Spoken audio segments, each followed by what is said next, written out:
Hi friends, I'm Katie Brinkley and you're listening to Rocky Mountain Marketing. This podcast is all about helping Colorado-based small business owners, entrepreneurs, realtors, and professionals discover the strategies and systems that take their marketing to all new heights. Let's dive into today's episode. Welcome back to Rocky Mountain Marketing. I am so excited to share today's guest with you because she has been featured in a lot of publications. You've probably seen her in Forbes, the Huffington Post. She's also been in Business Insider, Univision. I mean, the list goes on. But, today's guest, I'm going to have them introduce themselves to you. Today's guest is Abella. Welcome to the show. I'm so excited to have you with us today.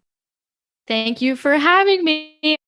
Yeah, so currently what I do is I'm the CEO and founder of Make Money Your Honey. It's a marketing and sales training company for women creatives and consultants and coaches who are looking to scale their businesses. So essentially what we do is we teach you how to triple your revenue while working half the time. And we can accomplish it in 90 days by teaching our framework, which covers system, influence, and sales. And the way that I ended up here was I actually started, in the news right now, everybody's talking about the Great Resignation, and you have tens of thousands of people quitting their jobs or not going back to their jobs and, working online, and entrepreneurship is through the roof. Well, my first taste of the Great Resignation was in 2010. Wow. So I've been in it for a minute. Yeah.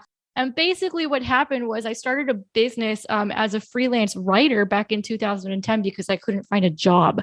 After the Great Recession, I did end up finding employment at some point, but I kept the freelance writing on the side because I was scared to just rely on one thing. And then that freelance writing business turned into an 8-year career as a financial writer. I built a whole brand as a financial expert, had my work featured in a ton of places. I had clients like Wells Fargo, Discover, Credit Karma. I was like writing their blogs, basically. And then I also did financial education campaigns for companies like TransUnion. So I did that for about 8 years. And around year 6, I started running into a problem. And that problem was I couldn't scale my freelance business.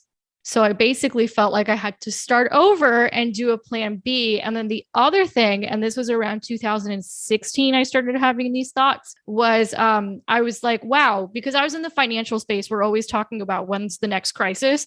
And I was like, man, my current business would not survive if there was another crisis. And we're like way overdue for one. So I got to come up with a plan B. I got to do something different. Because my current business model, it just wouldn't survive. And I can't make any more money because there are more hours in a day. So I was starting to get really frustrated. Even though I was successful, I was really frustrated.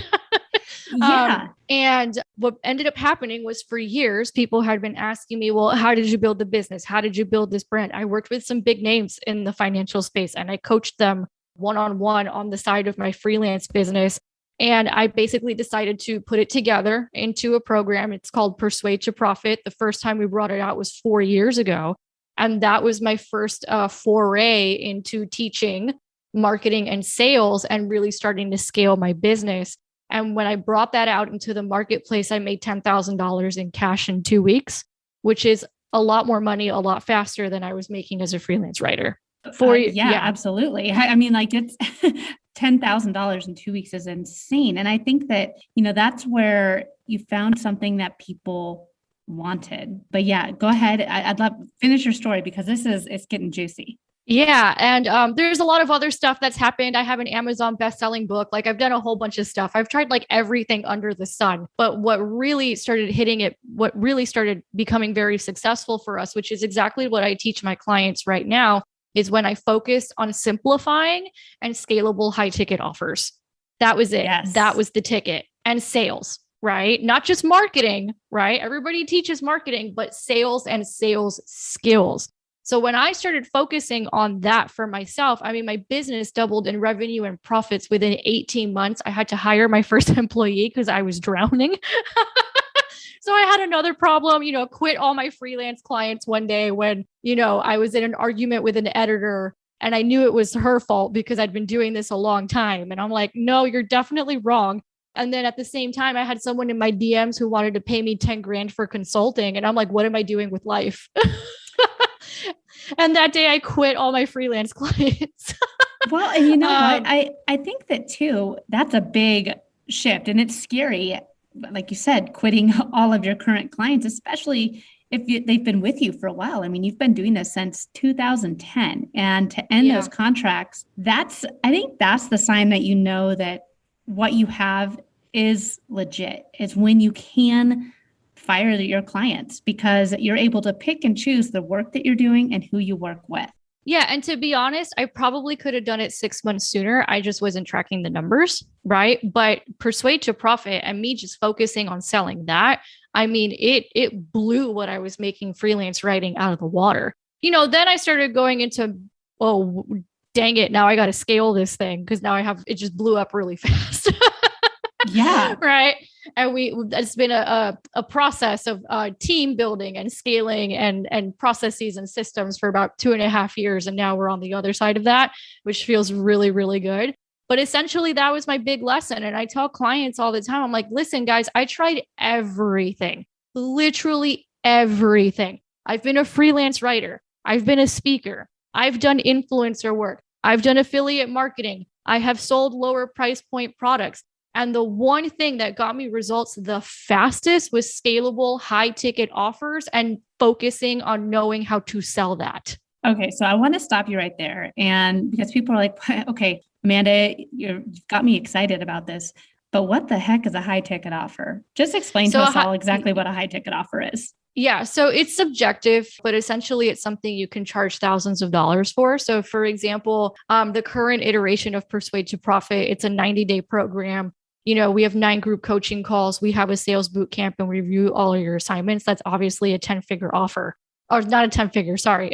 That's another offer I'll work on later. It's a 5-figure offer, right? Because the value is there, right? Or we have clients that they sell video trainings. We have a client now, she's a career coach. She was doing resume writing. She was doing interview coaching. She was doing all the things. We helped her put it together into a video training. In the beta group, the beta version of that training, she was selling for $3,600, just videos. And she made $17,000 in a week. That's awesome. Yeah. So that's what I mean by a scalable high ticket offer. I think a lot of times when people think high ticket, they think it either has to be like one-on-one coaching or done for you services, which yeah. But if you're going to be doing that, make it like $25,000. So how do we set you up to make the one-on-one stuff or the done for you service the most expensive thing on the menu? Yeah. And I think that is one of the things too, where I know for me, when I first got started, I didn't, and I think a lot of entrepreneurs are like this, especially in the freelancing world. You don't know what to charge. It's very hard to find your worth and to find your rates. So I love that you're helping your clients figure out how to, one, do those high ticket offers, but to scale so that they're not just stuck doing done for you services at prices that, typically you'd find only overseas. And so that's where it's really hard to try and find your worth. How do you help your clients figure out what their worth is? So we actually have a litmus test. A lot of people talk about it's all in the value. And of course we teach on that stuff, but I feel like everybody talks about that. So what I want to do is I just want to share the litmus test. I just test it with numbers, right? So question number 1, how do you want to live your life? And I think every person needs to ask themselves this. When I was a personal finance expert and a writer, we had to ask that question all the time. How do you want to live your life? And then you create your budget or your financial plan around that, right? It's the same thing in business. How do you want to live your life, right? And then design a business that allows you to do that. I think what happens for most people is they don't ask themselves that question first. I sure didn't. I don't know if you did when you were just getting started. I did not. And then you just end up in what I call a dumpster fire business because it was not designed to support you. Yeah. So I think that's the first question. That's the first question every single person needs to ask themselves, because then you're going to know what kind of a model you need to build. Yes, that is so true. And I think that when you know what you want to make, that will completely determine as to how scalable it is. And that was one of the problems that I had. Second question. Go ahead. I was just saying, that was one of the problems that I had, is that I didn't have the right pricing in place so that I could never actually really afford to hire anybody. So that was one of my biggest hurdles, is to be like, okay, well, now how do I figure out to determine what I'm worth? I did it all backwards. And so I love that that's your first step. Me too. I did it all backwards too. I think most of us did. Well, hopefully those listening to the podcast will not, because they've heard this episode. Not. Yes, we will help you avoid tens of thousands, maybe hundreds of thousands of dollars of mistakes, right? Exactly. That's the goal.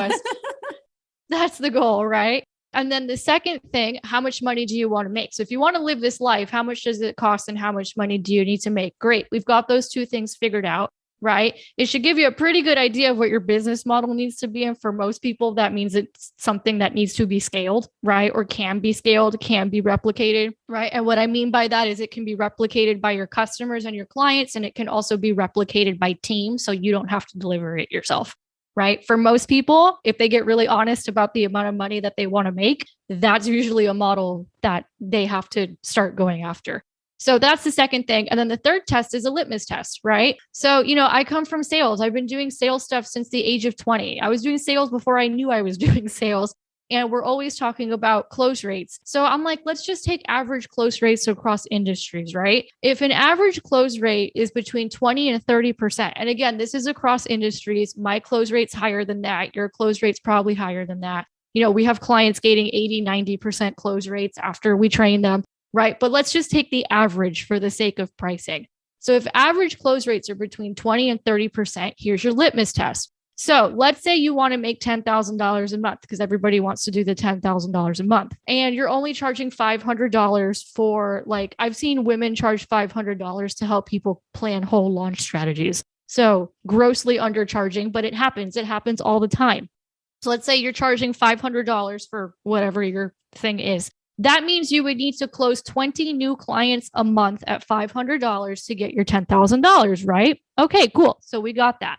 Now, if your close rate is between 20 and 30, that means you probably need to talk to, damn near 100 people in a 30-day period, as in actually have a conversation with them. And then to get those 100 people, let's say you have a 5% booking rate, which again is kind of normal and standard. Okay, well, then you need to be exposed to thousands of people in a month.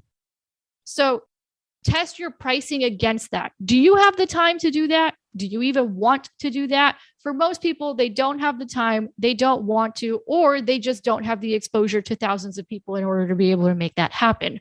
So if all those three are a no, okay, well, your price needs to go up.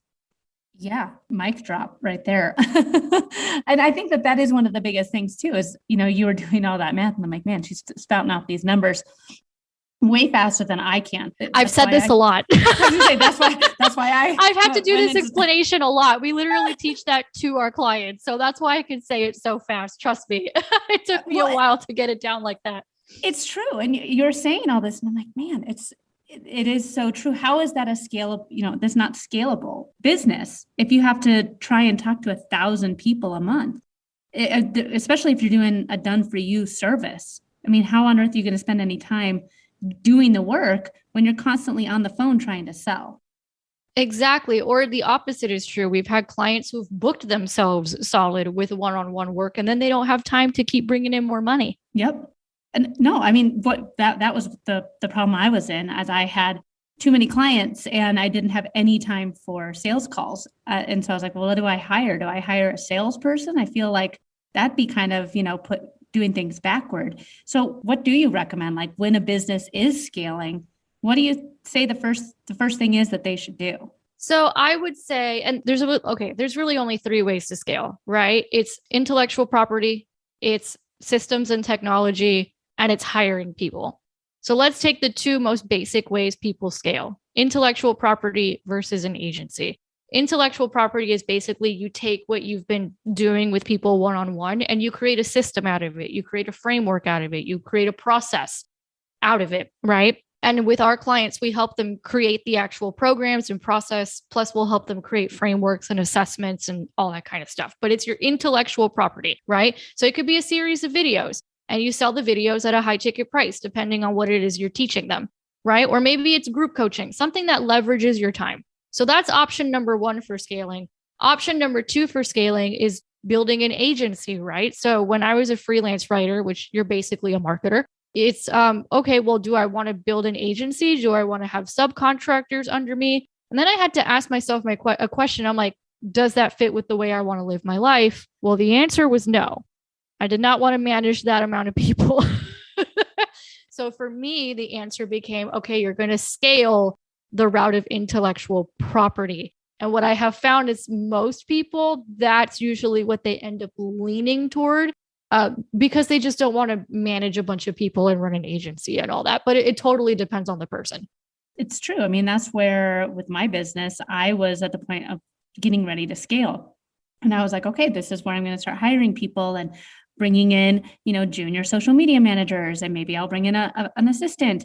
And then COVID happened. And I was like, well, okie dokie. And I found that I was still making the same amount of sales calls, but the sales calls had changed. They went from people saying, yeah, Katie, do my social media, to Katie, teach me your ways, teach me all the social media stuff that you've learned over 16 years. Tell me all your secrets. And I was like, oh, okay. So over the past year, I scaled my business selling just that, my intellectual property, as you called it. And it's been great. And now that the world has opened up again, I found that I'm getting both options coming in to me and my business. And I do have a team now. I have an assistant, I have a junior copywriter, I have a designer. So I'm at a point now where I now have a high ticket item to work with me directly, and then a lower ticket item to do the done for you social media services, but that's on a reoccurring basis. And I think that it's worked out really well. That pandemic allowed me that opportunity to really kind of see that as an option, even the intellectual property option, because it never even would have occurred to me to train people what I've learned. Yeah. And the beautiful thing about it is, you can hire and train people to train your clients, and you don't even have to do it yourself. Yeah. Yeah. Well, and that's how you build freedom. And so, yeah, let's talk about freedom, because I think that is every entrepreneur's dream. I mean, that's why they decided to leave the corporate world, is because they don't want to just be in the never-ending rat race or the hamster wheel. So talk to us a little bit about how you help a lot of your clients achieve that freedom, that entrepreneurial freedom, which can seem kind of hard, especially when you're trying to grow your own empire. Yeah, well, first of all, I think this comes in stages, and I think that's really important. It comes in different seasons.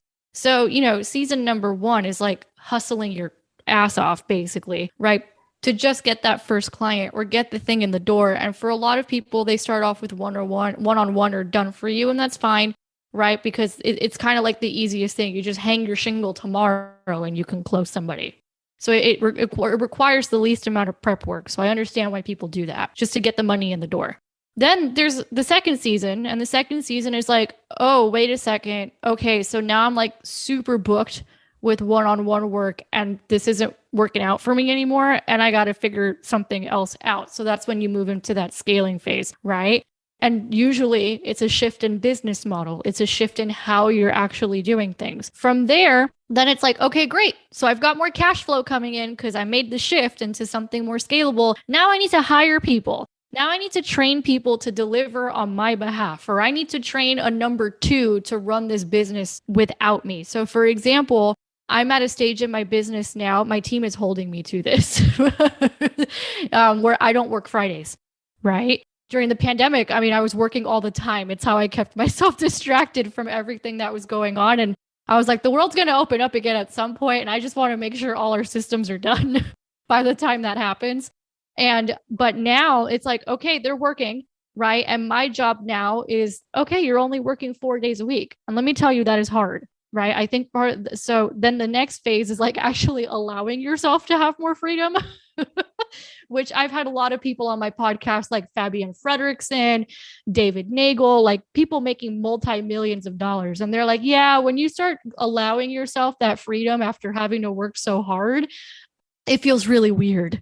So I think that's another phase too, is actually allowing yourself to have it and trusting that things are going to be okay. So there's like stages to this, and it's not like a one day to the next thing, right? It doesn't happen overnight. There's different phases. Now, what I will say is that it doesn't have to take your listeners as long as it took us. We made all the mistakes for you. Yeah. No, well, right. And I will say that. That's why people sign up to work with you, because do as I say, not as I did, because you made those mistakes for your clients, and you can kind of just skip to the front of the line when people work with you. Yeah. Now, what we can do is help you triple that revenue within 90 days. And that's by teaching you how to package up what you have into something scalable. That's probably the easiest part of all of this, honestly, because then you start making all the money and then you're like, oh crap, I need team. Oh crap, systems. Oh crap, processes. And now it's like next level problems. Okay. So you said systems and processes just then. And my business coach, she talks about it all the time. Can you just, I know that I'm asking you to kind of do a dictionary dump on us today, but just talk to us a little bit about what systems and processes mean. I'll give you my definition, how I've come to learn. So for me, it's like, okay, what are the things in this business that are repeatable? So for example, what's our sales process, right? And we actually help our clients figure out that part for themselves because oftentimes they can't tell me. What is your sales process? How does someone turn from like a social media follower or someone who visited your website? What is the process that they actually move through to become a buyer? And is that documented or is that automated or is that built out? Another one could be customer service, right? Okay, what is the customer service process? If someone has an issue with a payment, what's the process for that? I mean, we could get really, really granular with this and very detailed. But it's those things in your business that you have to do over and over and over again. And either they can be automated or put into a process so somebody else can duplicate it. Yes. And that is perfect because I think that once you have, it can seem tedious to put all of those systems and processes into. Oh, it's extremely tedious. I feel like I was burned out for like 3 months after building them out for 2.5 years. Yeah, it's extremely tedious. I'm not going to lie. But once it's done, it's done. And that you've just given the keys. It took you 3 months to do it, but now you've just given. Oh, no. It took me 2.5 years to do it and 3 months to stop being salty about it. Like, well, but now you have somebody on your team that can take those processes and just implement them so that you can spend different parts of your business doing things that you're passionate about. Totally. One of the reasons we're on so many podcasts or I'm working on developing my own podcast is because now I have the time to do it. Right. Yeah. Whereas before it was like, do whatever marketing you can get done, just get it out there. Right. While you're building all this stuff out. Now it's like more intentional than it was for a couple years there. For real. And I think, that was one thing too, where as I said earlier, before we hit record, but, I have a podcast editor. And that was one of the things where once I got a podcast editor, it made a world of difference because I had no idea how much time I was actually spending booking the guests and then doing the interview and doing research on the guests and then editing the podcast and then schedule. I mean, like once I got some help, that's when I was like, oh, this podcast is fun again. And I think that that's how it goes for a lot of our businesses. That's how it goes for us as we are continuing to grow and to scale. That delegation and getting those systems and processes into place, those are the things you need to do in order to really help your business grow and become a full-time real job, not just something taking the place of your previous 9 to 5. And actually it's turned into a 7 to 7 or 24-hour gig because, the joys of entrepreneurship. But these are the things that you need to have in place if you want to scale. Absolutely. And now we have passive income coming into the business. We have every single process documented and organized. I'm interviewing salespeople on Friday. Great. Everything's in our employee onboarding. Everything's documented. We have scripts. Everything that I could have possibly thought of in terms of what can be put into a system or a process that someone else can do.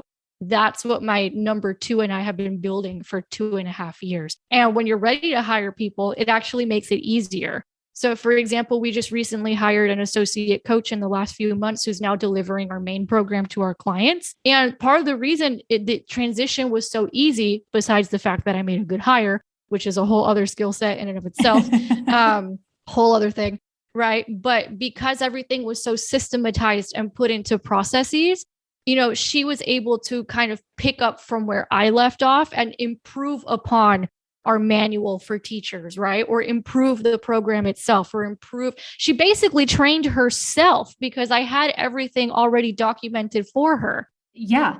And that's where it makes it so much easier to train people now and have that remote team with different applications, and just Loom is one of my favorite, but just, okay, this is how you do this. And then there's that video forever walking somebody through how to do it. And you just literally did it yourself. So it killed two birds with one stone right there. So having those remote teams and having, again, the right systems, the right processes in place make growing so much more achievable at this day and age. Yeah, I will say the weirdest part is when you're used to hustling. I don't know if this happened to you. I'd be curious to know. I've been told it's pretty normal by like Mike Michalowicz and Fabian Fredrickson. But what happened to me is I was so used to hustling and grinding for 11 years, right? That now that I don't have to do that anymore, it's like really weird. Well, Amanda, this has been an awesome conversation. The time really flew by. It did. And I looked at the time and I'm like, holy cow, that's a wrap. If people want to connect with you further, if they want to learn more about you and what you do, what is the best way for people to get in touch with you? Yeah, so there's a couple of things you can do. You can join our free Facebook group. We have a couple of trainings in there every week, sales, marketing, putting products together. And then all you have to do is text the word join to 833-321-0314, and it'll show you how to do it. If you want to check out my podcast, go to makemoneyyourhoney.com, and you could get the podcast player. We've had people like Gay Hendricks, Mike Michalowicz, Fabian Fredrickson, Ariel Ford on the podcast sharing their wisdom about money. And then if you want to learn more about Persuade to Profit, just go to persuadetoprofit.com. Awesome. Well, thank you again so much for coming on the show. It's been a pleasure having you. Thanks so much for having me. One of the things that I loved about this episode with Amanda was the fact that we were able to really dive in to the different things that need to take place if you want to grow and scale your business. And I love how Amanda said, learn from my mistakes. And same with me. That was some of the things that I struggled with when I was first starting my business, and putting these systems, these processes into place and making sure that you have the right product around what you're trying to sell is what's going to help you take your business to that next step. Whether it's delegating different parts of your business like social media out to different people, or just delegating and getting the assistants into place, or if you want to sell your intellectual property, you still need to have those systems and processes in place to help you grow and scale your business. So a huge thank you again to Amanda for joining me on this week's episode of Rocky Mountain Marketing. Thanks so much for listening to this episode of Rocky Mountain Marketing. As always, I'd love to hear from you. You can visit my website at www.nextstepsocialcommunications.com, connect with me on LinkedIn, or check me out on Instagram. Let's keep taking your marketing to new heights.